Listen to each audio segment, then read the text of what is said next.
In today's tutorial, I'm going to show you guys how to install and set up your Epson SureColor T5270D series printer on your Windows, Mac OS, or Linux device. So this should hopefully be a pretty straightforward process here, guys. And without further ado, let's go ahead and jump right into it. So all you have to do is open up a web browser, and in the Google search, you want to search for Epson SureColor T5270D support, and just search for that. Best results come back with an Epson domain here that says Epson SureColor T5270D. Go ahead and open that up. And now on this page, scroll down and select underneath operating system, your correct operating system, whether it's Mac, Windows, or Linux, and then select Go. And then scrolling down again, expand the driver section, and you want to select the driver and utility combo package and proceed to download that item.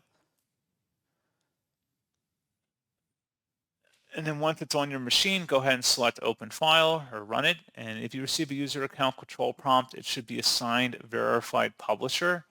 And you should see that right here. It says Epson. Go ahead and select Yes to run it.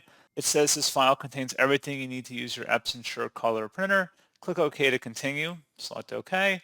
And then proceed with the installer like you would any normal application. It's a very straightforward, very intuitive process here.